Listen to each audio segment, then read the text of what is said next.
दोस्तों, अटलांटिक महासागर से 39,000 फीट ऊपर उड़ रही 236 उड़ान में अचानक खत्म हुआ फ्यूल, पायलट और पैसेंजर्स के छूटे पसीने। सबसे बड़ी दुर्घटना से बचने के लिए पायलट को क्या करना पड़ा, आइए इस वीडियो में हम जानते हैं। दोस्तों, अटलांटिक ओशन के बीचों बीच 39,000 फीट के एल्टीट्यूड पे क्रूज कर रहा था। ये सिचुएशन पायलट रोज फेस करते हैं और इसमें एयर ट्रांजिट एयरलाइन की फ्लाइट 233 टोरंटो से लिस्बन की तरफ जा रही थी। पर जहाज में एक चीज ऐसी थी जो कुछ लम्हों में ही सारी सिचुएशन को बदलने वाली थी। वहां कैप्टन को अचानक मालूम पड़ा कि जहाज का फ्यूल अब खत्म होने वाला है। ये दोनों पायलट्स के लिए एक बहुत ही खौफनाक सिचुएशन थी, क्योंकि अटलांटिक ओशन के ऊपर फ्यूल खत्म होने का सिर्फ एक ही मतलब है और वो है मौत। टोरंटो पियर्सन एयरपोर्ट पे एयर ट्रांजिट एयरलाइन के एयरबस A330 को टोरंटो से लिस्बन जाने के लिए प्रिपेयर किया जा रहा था। ये 7 घंटे की नॉन स्टॉप फ्लाइट होने वाली थी और इसीलिए इसमें 48 मेट्रिक टन फ्यूल डाला गया और प्रिपरेशन के बाद इसमें बोर्डिंग का अमल शुरू कर दिया गया। इस वक्त लोकल टाइम के हिसाब से रात के 9 बज रहे थे। फ्लाइट 236 में 293 पैसेंजर्स और 2 पायलट समेत 13 क्रू मेंबर्स सवार हो गए। Flight captain 48 years old Robert पीछे थे, जिनको 16,000 घंटों का फ्लाइट एक्सपीरियंस था। फर्स्ट ऑफिसर 28 साला डिर्क डेजर थे और इनके पास भी 5,000 घंटों का एक्सपीरियंस था, जिसमें से 400 घंटे इन्होंने यही जहाज एयरबस A330 फ्लाई किया था। जहाज की बात की जाए तो ये उस वक्त का स्टेट ऑफ यार्ड एयरबस का A330 मॉडल था, जो सिर्फ 2 ही साल पुराना था। कुल मिलाकर बात यह है कि ना ही पायलट्स के एक्सपीरियंस में कोई कमी थी और ना ही जहाज में किसी किस्म का कोई फॉल्ट था। तमाम फ्लाइट चेक्स कंप्लीट करने के बाद पायलट्स फ्लाइट 236 को रनवे तक लेकर गए और ATC की परमिशन से इन्होंने जहाज को टेक ऑफ कर दिया। टेक ऑफ के बाद पायलट ने जहाज का रॉक अटलांटिक ओशन के उस पार लिस्बन के उस पार किया। कुछ ही मिनटों में जहाज अपने क्रूजिंग एल्टीट्यूड 39,000 फीट तक जा पहुंचा। इस तरह की लॉन्ग फ्लाइट्स पे पायलट्स का ज्यादा काम नहीं होता, क्योंकि ज्यादातर काम ऑटो पायलट सिस्टम ही करता है। पायलट सिर्फ सिचुएशन मॉनिटर करते हैं और कंट्रोल टावर को अपनी लोकेशन और अपडेट से आगाह करते रहते हैं। फ्लाइट 236 को टेक ऑफ किए 4 घंटे गुजर चुके थे। अभी तक सब कुछ नॉर्मल चल रहा था और पैसेंजर केबिन में ज्यादातर लोग रात होने की वजह से सो रहे थे। जहाज अटलांटिक ओशन के ठीक सेंटर में पहुंच चुका था और यही वो लम्हा था जब जहाज में एक मसला हो गया।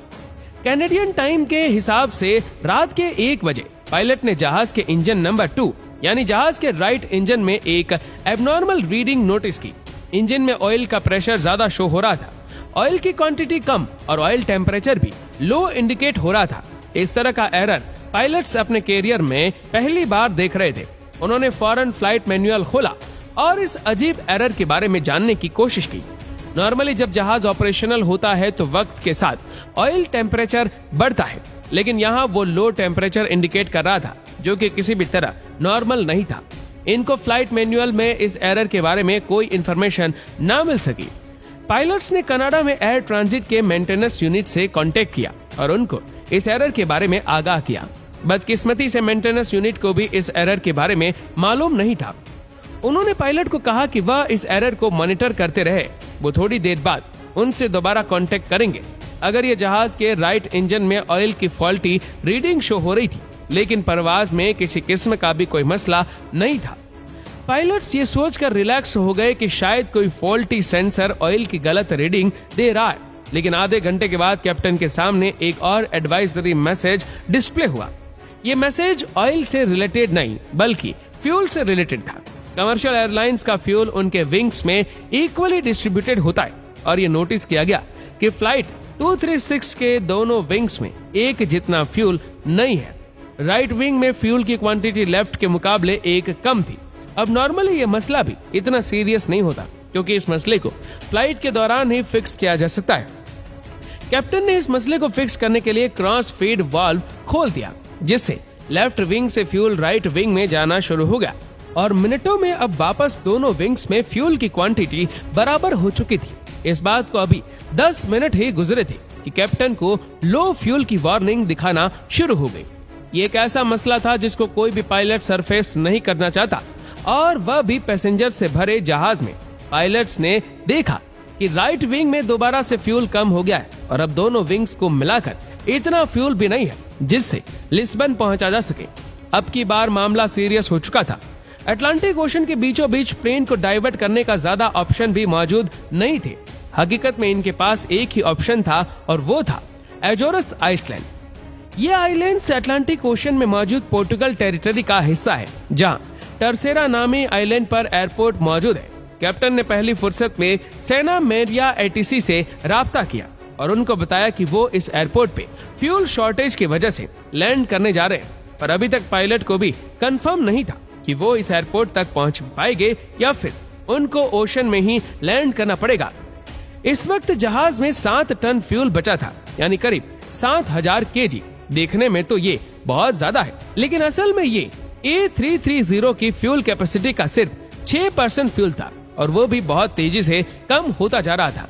पर सवाल ये है कि आखिर फ्यूल कम ही क्यों हो रहा था?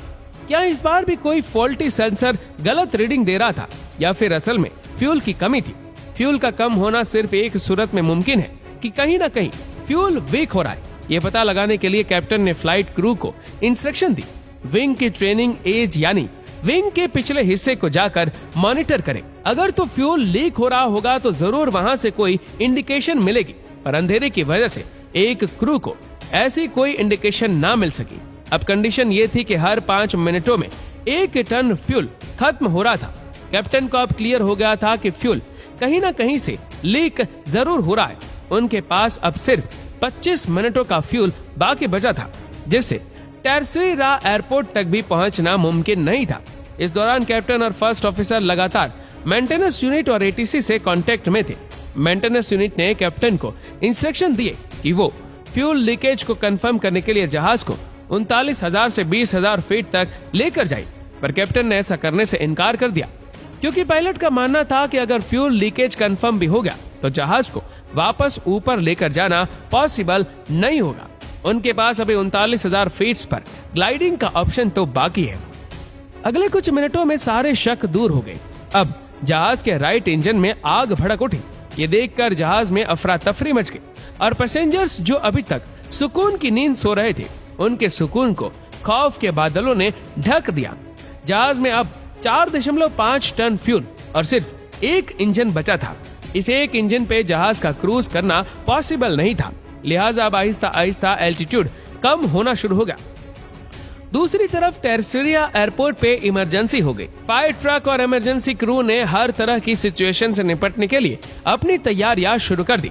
जहाज जो कि टर्सेरा एयरपोर्ट से अभी भी 240 किलोमीटर दूर था, उसमें अब सिर्फ 600 केजी का फ्यूल बचा था। इतने में वही हुआ जिसका डर लगा हुआ था। जहाज का लेफ्ट इंजन फुल थ्रस्ट पर चलने की वजह से जल गया और अब फ्लाइट 236 बगैर इंजन के अटलांटिक ओशन के ऊपर ग्लाइड करने लगी। यहाँ पर कैप्टन का जहाज को 20,000 फीट तक ड्रॉप ना करने का फैसला बिल्कुल सही साबित हुआ। दोनों इंजन बंद होने की वजह से अब जहाज के अंदर अंधेरा छा गया, क्योंकि इंजन की वजह से जहाज का इलेक्ट्रिकल सिस्टम भी चलता है। खुशकिस्मती से जहाज का ऑटोमेटिक टरबाइन बाहर निकल आया, जो कि एयर स्पीड से सिर्फ इतनी इलेक्ट्रिसिटी जनरेट करता है जिससे कॉकपिट के इम्पोर्टेंट इक्विपमेंट चल सके। अब टर्सेरा एयरपोर्ट 120 किलोमीटर दूर था। जहाज 30,000 फीट तक नीचे आ गया था और कैप्टन को यह डिस्टेंस सिर्फ ग्लाइड करके पार करना था। अब नॉर्मली बगैर इंजन के पैसेंजर प्लेन को फ्लाइट करना बहुत मुश्किल होता है। सब कुछ प्लेन के पिच कंट्रोल पे डिपेंडेंट था, जिसको पायलट मैन्युअली स्ट्रिक से कंट्रोल कर रहे थे। जहाज का एल्टीट्यूड 2000 फीट पर मिनट के हिसाब से ड्रॉप हो रहा था, यानी अगले 15 मिनटों में या तो जहाज एयरपोर्ट पर पहुंचेगा या फिर ओशन में। जब प्लेन का डिस्टेंस टर्सेरा एयरपोर्ट से 15 किलोमीटर रह गया तो इसका एल्टीट्यूड 13,000 फीट था और नॉर्मली इतने डिस्टेंस पर एल्टीट्यूड 3,000 फीट रखना होता है। अब अगर तो पायलट ने नॉस ड्राइव करके अपना एल्टीट्यूड कम किया तो प्लेन की स्पीड बहुत तेज हो जाएगी और इस सिचुएशन में क्रैश लैंडिंग के इम्कान बहुत ज्यादा होते। इसीलिए पायलट ने जहाज को वहीं एक 360 का चक्कर लगवाया। ये चक्कर जब कंप्लीट हुआ तो एयरपोर्ट से डिस्टेंस उतना ही था, जबकि एल्टीट्यूड 5,000 फीट तक ड्रॉप हो चुका था। ये एल्टीट्यूड अभी भी ज्यादा था, पर इतना ज्यादा नहीं कि एक और 360 लगाए जा सके। इसीलिए पायलट ने जहाज की पोजीशन रनवे की सीध में की कुछ एस टर्न्स लगवाया। एस टर्न्स की वजह से जहाज का रनवे से डिस्टेंस मजीद बढ़ गया और उसको एल्टीट्यूड कम करने का मजीद टाइम मिल गया। नॉर्मल हालात में लैंडिंग के वक्त स्लैब ओपन रखे जाते हैं, जिससे ड्रग पैदा होता है और इंजन थ्रस्ट बढ़ा दिया जाता है, जिससे प्लेन की नोज ऊपर हो जाती है। पर फ्लाइट 236 के पास इंजन थ्रस्ट तो था नहीं, इसीलिए ये लैंडिंग नॉर्मली एंडिंग से बहुत अलग और बहुत खतरनाक भी था।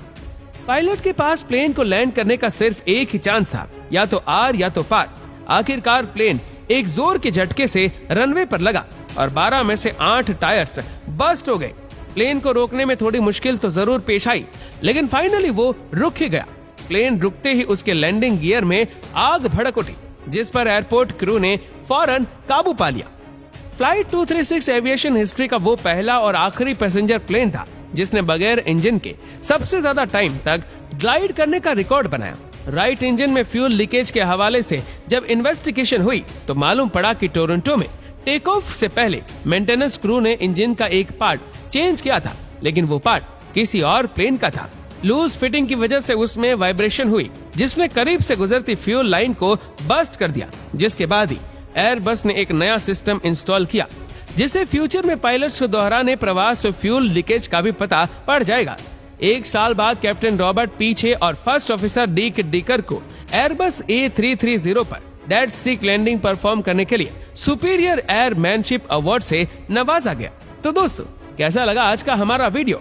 हमें नीचे कमेंट करके जरूर बताएगा। और अगर आपको वीडियो अच्छा लगा हो तो इस वीडियो को लाइक करेगा, शेयर करेगा ज्यादा से ज्यादा लोगों तक, और ऐसे ही और भी इंटरेस्टिंग वीडियोस के लिए फॉलो करें हमारे पेज को। और ऐसे ही और भी वीडियोस को YouTube पर देखने के लिए नीचे कमेंट सेक्शन में लिंक दी गई है, जिसके ऊपर क्लिक करके हमारे चैनल को आप सब्सक्राइब करें और बेल आइकन दबाएं, ताकि हमारे हर लेटेस्ट वीडियो की अपडेट्स आपको मिलेगी सबसे पहले। धन्यवाद।